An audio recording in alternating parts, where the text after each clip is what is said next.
Aniya na ang mga dagkong balita karong adlaw sa One Mindanao.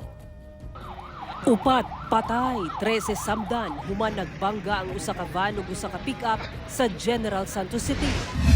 Kapin 20 ka mga balay nasunog sa duha ka managlahing lugar sa Davao City. Upat ka mga balay naugdaw sa Taguluan, Misamis Oriental. Lalaki nga tagbalay sa tinubdan sa sunog, gidakop human giingong gituyo pagsunog ang iyang balay. Kapulisan sa Davao Region ug Davao City mipaklaro palabot sa pagsuot og pula sa mga pulis atol sa political rally ni President Bongbong Marcos sa Davao del Norte. Kapuso stars Andrea Torres, E.A. Guzman ug Marian Osabel nakisadya sa 21st Timpuyog Festival sa Kiamba, Sarangani. Ito ang GMA Regional TV 1 Mindanao. Mayong hapon Mindanao, ako si Sara Hilomen Velasco. Kapin 20 ka mga balay ang nasunog sa duha ka managlahing insidente sa Davao City. Ang detalye sa report ni Argil Relator live. Argil. Sara, nanawagan ang mga apektadong residente nga matabangan sila sa ilahang mga panginahanglan labi na sa pagtukod balik sa ilahang mga nasunog nga balay. Gilamoy sa dakong kalayo, kining kabalayan sa Barangay 37D Davao City, 1:30 Domingo sa kadlawon. Sanglit dikit-dikit ang mga balay ug sagad gama sa light materials, paspas nga mekanit ang kalayo. Maayo na lang kay napukaw ang tanang mga residente sa lugar o gilayong nakagawas sa ilang mga balay. Sumala sa mga residente, una nakitang dunay nag-spark sa linya sa kuryente gikan sa poste. Sa ihap sa barangay, ana sa 12 ka mga balay ang naabo, duha ang partially damaged ug upat ang slightly damaged. Ang residenteng si Basilio, wala pa'y semana dihang i-renovate ang iyang balay. Apan nahanaw, human na ugdaw. Tulusab ka residente ang nakahiagom og pasok sa lawas. Ugdaw wala rin semana pagkagigan pagkahuman. Pili mo gastos na ato. Pwede ito sa kwinta siguro. Temporaryong nagtiner sa barangay gym ang mga apektadong residente. Panawagan nila. Unta kanang magkuan mi kanang nay mo tabang sa mo nga magkuan og kanang kahoy, mudunit og kahoy para sugdan na mo og panday para makabalik tayo mi dito sa among balay. Para makatukod mi, kailangan namin nagkasasistan siguro para makasugod mi go sa bagong makatindog mig balay, mga gamit na mo. Gilayon sab magirespondihan sa kabomberohan ang nasunog ng mga balay sa Barangay 23C sa Davao City, Domingo sa gabi. Sumala sa ihap sa CSWDO, upat ka balay ang totally damaged, samtang usa ang partially damaged. Hinoon, walay naangin sa maong sunog. Sara, sa Barangay 37-D, nasa 24 ka mga pamilya apektado sa sunog, di nasa napulo ka mga borders ang nasunugan. Samtang sumala sa BFP para pang imbestigahan sila may investigador ang tinubdan sa pag-ulbo sa kalayo, ingon man ang kinatibo ang danyo sa maong mga sunog. Sara. Okay, dagang salamat Argil Relator. Atong sayro ng dugang pang mga balita sa Mindanao. Makaubanato si Cyril Chavez live sa Cagayan de Oro City. Cyril. Salamat Sara. Upat ka balay ang nasunog sa Taguluan, Misamis Oriental. Lalaki nga tagbalay sa tinubdan sa kalayo ang gidakop. Human na sayrang gituyo pagsunog ni ini ang iyang balay. Samtang duha ka stall sa Kugod Market sa Cagayan de Oro City ang naugdaw sab. Ang detalye sa report ni James Paulo Yap. Nabulabog ang mga residente sa Zona 5, Barangay Poblasyon, Taguluan, Misamis Oriental. Diyang kalit nga miulbo ang dakong sunog sa ilang lugar. Pasado alas 8 sa gabi niadtong Pebrero 14, sumala sa Bureau of Fire Protection Taguluan nga upat ka mga balay ang gilamoy sa kalayo.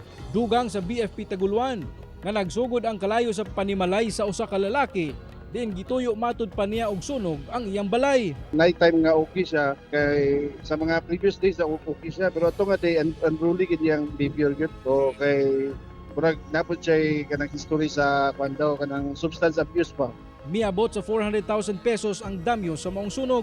Nakakustodiya na sab karon ang maong lalaki nga ginatudlong nagsunog sa maong balay kung nasa posibleng mag-atubang kini ug kasong arson. Nakato kay daghan namay nadamay tapos ang abay niya Muna itong complainant karon katong nadamay nga na totally born po.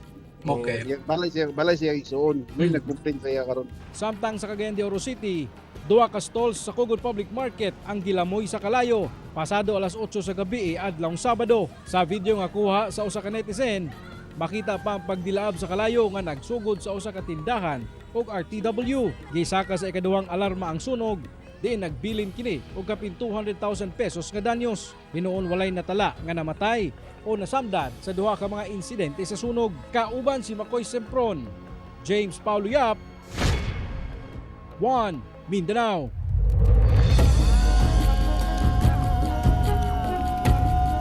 Cagayan de Oro City Local Environment and Natural Resources Office Conclenro nakakumpiska og halos 300 ka mga tarpaulin nga iya sa mga kandidato nga gipangpaskil o gipamilit sa mga punuan sa kahoy sa syudad.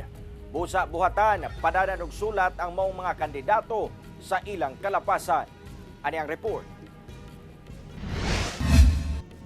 Sa nagpadayong Oplan Backlash nga ginahimo sa mga personahe sa City Environment and Natural Resources Office Conclenro, miabot ngadto sa 290 ka mga tarpaulin kon campaign materials ang ilang natanggal. Ang mga gipangtanggal nga tarpaulins giingong nakapaskil sa mga punuan sa kahoy sa nagkaniyang barangay sa syudad. Butang nga dakong kalapasan subay sa ordinansa sa syudad. Dugang sa Clenro, sa 290 ka mga tarpaulin, 261 niini ang gipanag-iyahan sa mga kandidato. Actually, amo silang gisulatan kung wala ba sila nganong dili sila namo ipinaltihan at aron maka-explain sa sila. Due process. Sagad sa mga nagpaskil kuno sa mga punuan, mga political tarpaulins gikan sa mga lokal nga aspirants, ana sa pipila sa mga national candidates. Actually, ang purpose gid ana aron nga ang atong mga kahoy, no, dili siya samdan kay kung imo lang lansangan, dako gid ang tendency nga naay mo sulod na mga viruses nga makadaot makapatay sa atong mga kahoy. Karon magpadayon kuno ang mga operasyon sa Clenro batok sa mga malapason sa mong ordinansa. Ang amo lang yung hangyo, no, labi na kini mga local politicians, ayaw mo og supak sa ordinansa kay kini balaod man.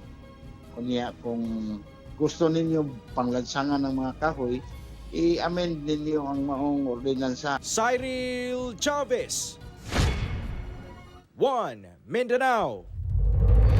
Upat ang patay, samtang 13 ang samdan human nabangga ang usa ka pick-up nga sakyanan sa kasugat nga van sa General Santos City. Nakaalerto si Efren Mamak. Gilayong girescue sa mga responder ang mga sakay nining pickup truck ug van human nagbangga sa National Highway sa Barangay Apopong, General Santos City, Domingo sa hapon. Makita nga nalumping pag-ayo ang unahang bahin sa pickup ug ang halos katunga nga bahin sa van. Apan ang makasubo, upat sa mga sakay sa van ang gideklarang dead on arrival sa ospital. Lakip ang 56 anyos nga lalaking driver nga taga Dato Udin Sinsuat, Maguindanao del Norte. Samdan sabang laing 8 ka mga sakay niini nga pulos taga Cotabato City. Samtang 5 sab ka magkabanay nga sakay sa pick-up ang samdan. Lakip ang 36 anyos nga lalaking driver. Pulos taga Tampakan South, Cotabato ang mga sakay sa mong pick-up. Ang mga nasamdan padayong gipatambalan sa nagkalain-laing ospital sa Jensan ug sa mga kasigbit nga lugar. Sumala sa kapulisan, parehong gilatas sa van ug pick-up ang managlaing direksyon diyang nag-overtake matud pa ang pick-up apan nabangga sa kasugat nga van. Murag ang pick-up nga estrada ang problema kay overtake man siya, counterflow, yung sulod sa pikas nga linya, mo to nga nahagip tong atong van. Matud sa kapulisan, padayon ang ginahimong areglo sa duha ka kampo. Wala pay pahayag ang driver sa pick-up. Samtang buot irekomenda sa General Santos City Police ngadto sa lokal nga kagamhanan ang pag-improve sa traffic engineering sa maong lugar aron malikayan na sab ang susamang panghitabo. Possible nata i-improve ang atong system sa pagpanakop. Mga speed gun, nabatay mga CCTV nga makakita dito, nga ma-plug down sila sa unahan, sobra ra ilang padagan. So part na sa traffic engineering nga ma-improve. Kauban si Gary Balantay, Efren Mamak, 1 Mindanao. Buos ba unasab ang presyo sa mga produktong petrolyo ugma Pebrero 18? Human ang pagkunhod sa presyo sa gasolina o diesel sa miaging semana, muusbaw kini ugma og 80 centavos kada litro. Samtang muusbaw sab ang presyo sa kada litro sa kerosene ngadto sa 10 centavos kada litro. Kini ang unang usbaw sa presyo sa diesel human ang 3 ka semanang sagunson nga rollback. Sumala sa Oil Industry Management Bureau sa Department of Energy ang usbaw sa presyo sa mga produktong petrolyo tungod sa tensyon sa Middle East ug ang nagkahugot nga sanksyon o silot sa Estados Unidos ngadto sa Iran ug Russia.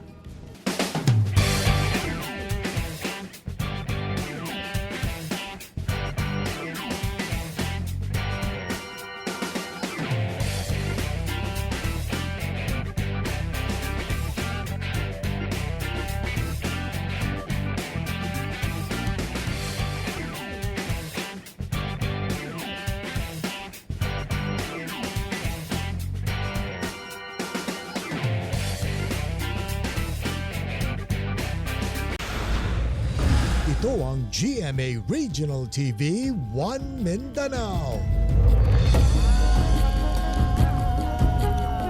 Usa ka 45 anyos nga babaeng notadong kawatan nga nagapamiktima sa Luzon ang nadakpan sa Davao City.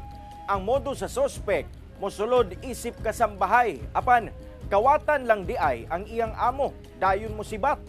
Ani ang report ni Argel Relator. Ubay-ubay na ang nag-post sa social media nga taga Luzon labot sa usa ka babaeng giingong kawatan.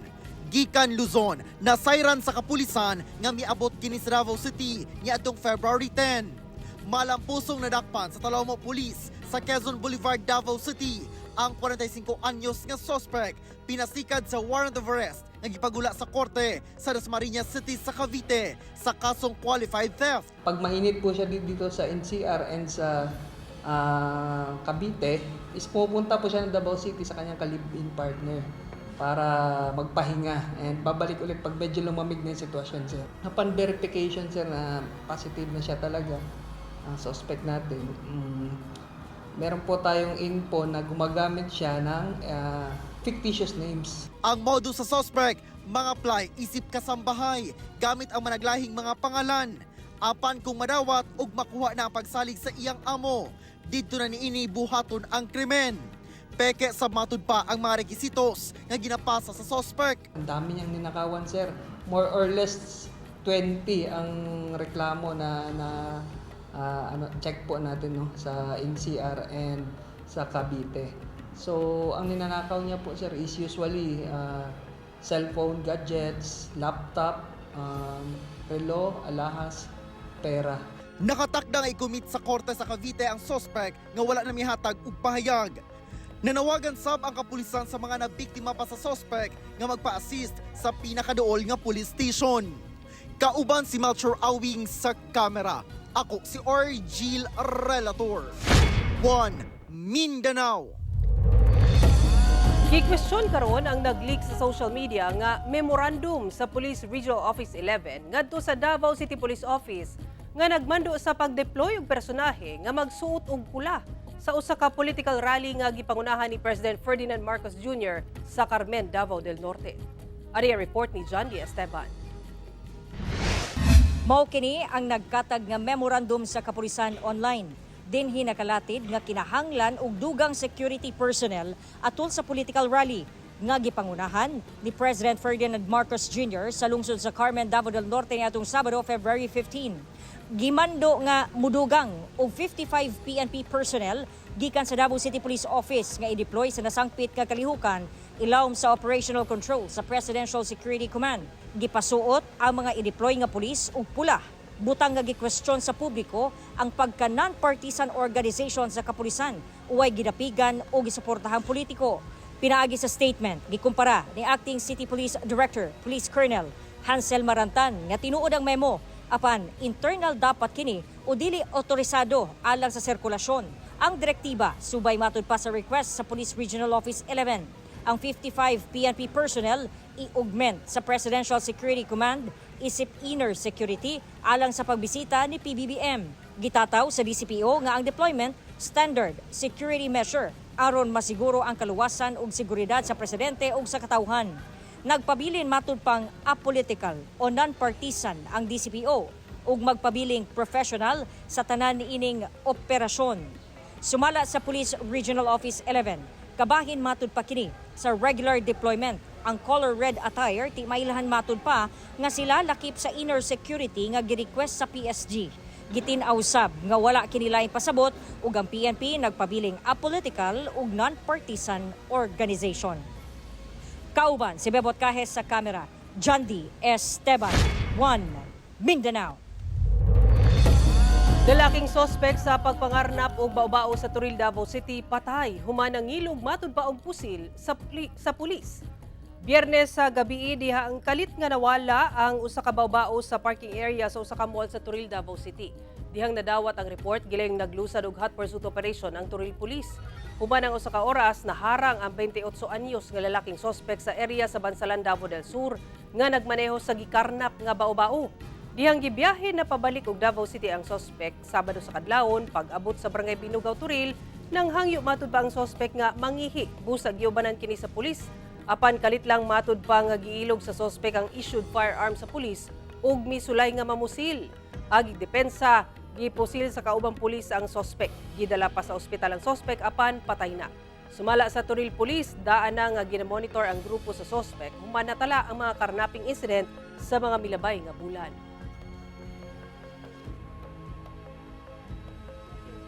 Aspirant pagka-vice mayor sa Iligan City ang giaresto sa mga personahe sa CIDG Iligan tungod sa warrant of arrest diine sa kasong syndicated estafa. Ani ang report. Adlawng Miyerkules, pasado alas 5 sa hapon, atoso sa ka-political rally sa barangay dito kanan sa Iligan City. Ginakop sa mga personahe sa Criminal Investigation and Detection Group kung CIDG Iligan ang aspirant pagka-vice mayor sa syudad nga si Andres Visaya Jr. Kini pinasikad sa gihuptang warrant of arrest sa otoridad batok kang Visaya sa kasong syndicated estafa. Gi-issue among warrant sa RTC branch sa Isulan, Sultan Kudarat. He was about to have a rally. Mag-rally unta siya and then habta na mo siya dito so giserve na mo siya. Actually sir, during the operation wala man tayo mga hesitations, wala resistance. Hapsay man ang pag-serve. He fully cooperated and then submitted himself. Wala na mihatag pa og dugang detalye ang CIDG sa kung unsa man ang mga detalye sa kaso nga gipasaka batok kang Visaya. Well, sir, as long as natin warrant of arrest, sir, pwede na to dakpo ng tao, sir.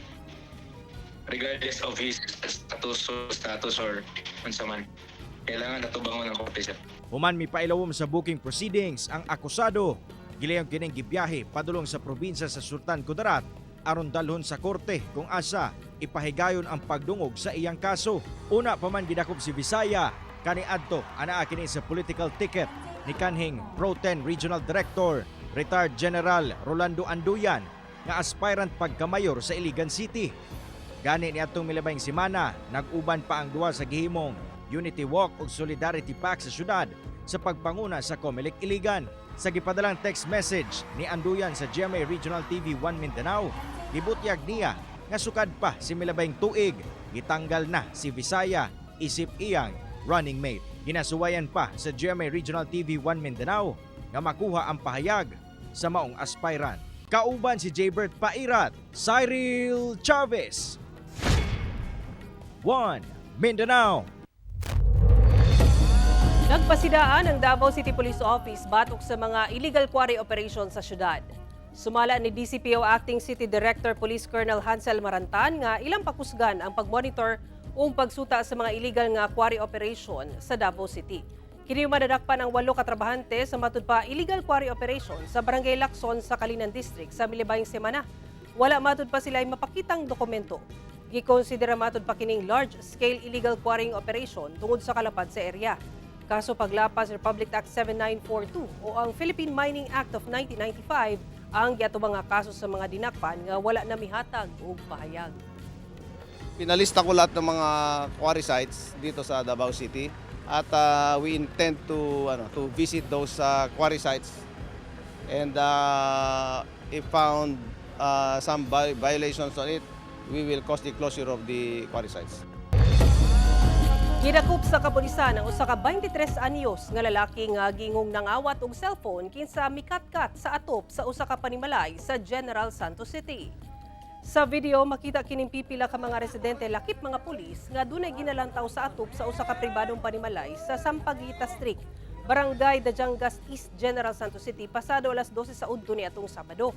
Kini man duna day usa ka 23 anyos nga lalaki nga walay pang ibabaw nga sinina sa maong atop. Gipakanaog kini og dayong gidakop sa kapulisan. Sumala sa kapulisan, gingong nangawat kuno og cellphone ang maong lalaki sa panimalay sa usa ka babaeng biktima nga taga Sarangani niadtong Biyernes. Apan natawagan kuno kini sa maong biktima. Nagdesisyon kuno ang maong lalaki nga iuli na lang ang cellphone nga iyang kinawat apan bayluhan kuno kini og kwarta sa biktima. Apan pag-abot sa lugar nga ilang gisabutan kung asa sila magkita, kalit kunong midagan ang maong lalaki human nahadlok dihang miduol ang daghang mga tao kanila. Hangtod nga mikatkat na kini sa usa ka panimalay. Hinuon na bawi ra sa biktima ang cellphone nga nakawat nga nagkantidad og 5,000 pesos. Posibleng mag-atubang og kasong theft ug anti-trespassing ang maong suspect. Ginasulayan pa sa GMA Regional TV 1 Mindanao nga makuhaan og pahayag ang suspect. Mas gipakusgan pa sa Department of Health Region 11 ang kampanya Batok Rabies tungod sa nagkadaghang kaso sa nangamatay tungod sa maong virus. Responsible pet ownership gipanawagan sab sa buhatan. Ani report ni Argil Relator. Mas gipalig-on sa Department of Health Region 11 ang koordinasyon sa mga local government unit aron masapakusgan ang kampanya Batok Rabies. Kinihuman na alarma ang ahensya sa pagsaka sa mga nangamatay tungod sa rabies. Sa tuig 2024, anaa sa 36 ang namatay. Mas taas kung itandi sa 24 death cases sa rabies niadtong 2023.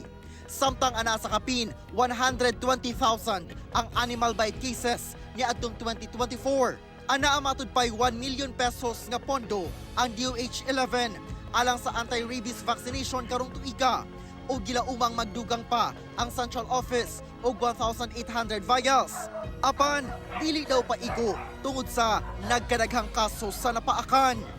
Giauhag niini ang LGU nga maningkamot nga madungagan ang bakuna ug anda matud pa sila muhatag og suporta aron mapugnan ang pagsaka sa kaso. Nutos tong si Secretary na yung ating mga regions at ating mga LGUs mag-coordinate dahil tutulong din ang region at saka national government para paibsan yung pangangailangan sa rabies vaccines. May instruction siya na kung kaya ng mga budget natin ay punan natin, nagpag-augment tayo. Giawag sab sa DOH ang pet owners nga mamahimong responsable. Baka pwede tayo makipagtulungan sa ating mga pet owners organizations kasi nakita natin, di ba? Ang karamihan sa mga aso o kaya nakakagatan ay tame o kaya nandun sa bahay nila. Sana po makipagtulungan tayo sa ating mga pet owners para magkaroon ng responsible pet ownership. Giawag sab sa Animal Welfare Group nga Bantay Hayop Davao ang pet owners nga di na muhulat og libre una maturukan og anti-rabies vaccine ang ilang mga binuhi ug sila mismo. You have to prioritize it. It's anti-rabies vaccine, no? You have to prioritize it. Kasi ganito yon, we are thinking, people are complaining kasi Mondays to Fridays daw, may trabaho sila. But if you can be absent for a gala, why not be absent for half day for vaccination of your pets? Or kung ayaw niyong umabsent, sige, you spend for the private vaccination, which cost a little amount lang naman. Do not wait for rabies to come to your household. Kasi yun yung mas importante yung safety, security ng pets and then ng household. Kauban si Leo Arcajes sa kamera. Ako si Argil Relator. 1 Mindanao.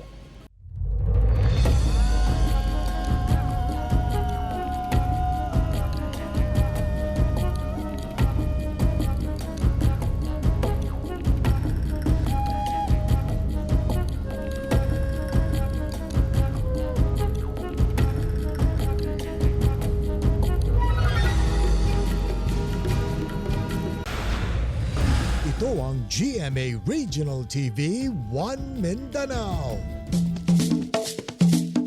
Nahimong bibo og star-studded ang pagpahigayon sa culminating activity sa 21st Timpuyog Festival sa Kiamba, Sarangani. Kini pinaagi sa mabulukong street dance competition, lakip surprise performances sa mga Kapuso Star. Atong silipon sa report ni Efren Mamak. Welcome to Kiamba!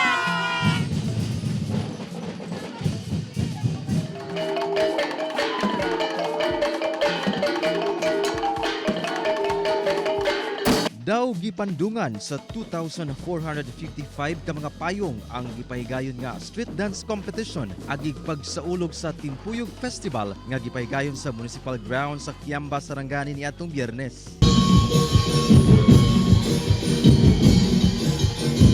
Upat ka mga tungaan sa mong lungsod ang nagtigi kung asa gipakita ang unity ug togetherness sa nagkadayang tribo sa mong lungsod nga maosay pasabot sa Timpuyog nga usa ka pinulungang Ilocano. Happy Timpuyog Festival, Municipality of Kiamba. Super enjoy na! Gideklarang kampiyon sa mong competition ang contingent sa Kiamba National High School nga nakadawat og 250,000 pesos. Ang konsepto nila sa sayaw mao ang pamana sa paghabi sa tulo ka tribo. Yung isa po is Taboli, paghahabi po ng Tanalak. Ang isa naman po is Maguindanaon, paghahabi po ng Inaol. At Christian Settlers is paghahabi po ng tela na ginagawang barong. Nihatag sa pugdugang kalipay sa maong aktibidad ang dance performance sa mga pulis gikan sa Police Regional Office 12.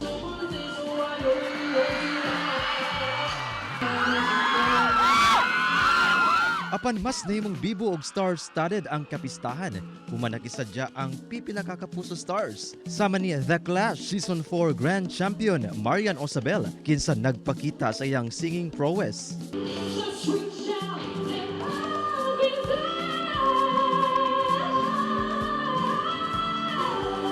Nagpakilig-sab sa fans si E.A. Guzman.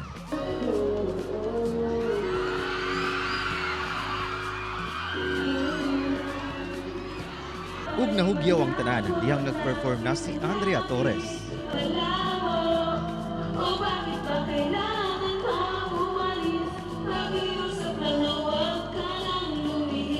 Ang sarap lang na magkaroon ulit ng chance na makapag-reach out sa mga Kapuso kasi it's been a while since yung last ako naka-visit ng Sarangani. Worth it yung pag-travel namin papunta dito. Mas lalo po kami naging excited, nag-look forward na mag-perform. Siyempre, grabe yung lahat ng ambience, yung mga tao, grabe yung energy, very positive.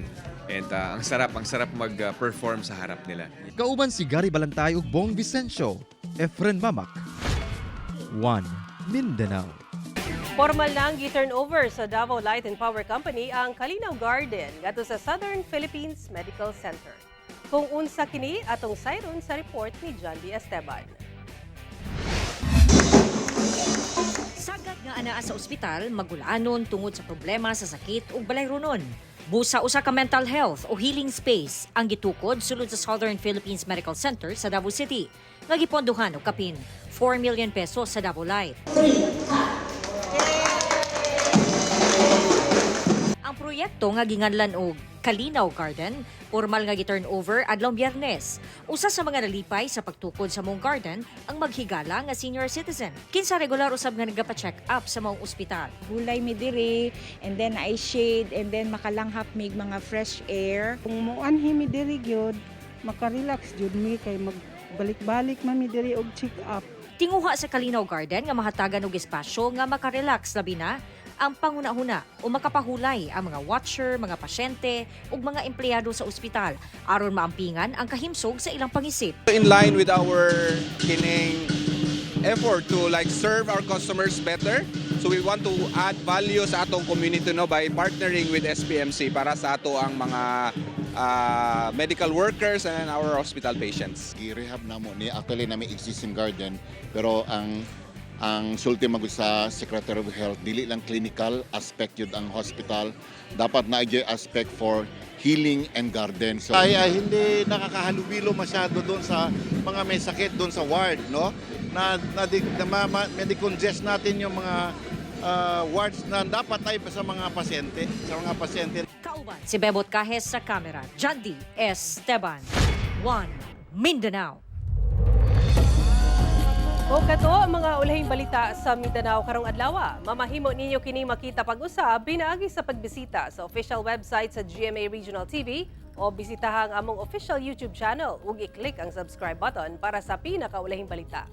Daghang salamat sa atong mga kapuso sa Mindanao nga nagalantaw kanamo sa atong mga kapuso abroad. Padayon lang sa pagtutok sa mga lokal nga balita matag adlaw tungod sa GMA Regional TV, Local News Matters. Kami ang GMA Regional TV 1 Mindanao, tibok persa para sa mas dakong misyon ug mas halapad nga pagserbisyo sa nasud.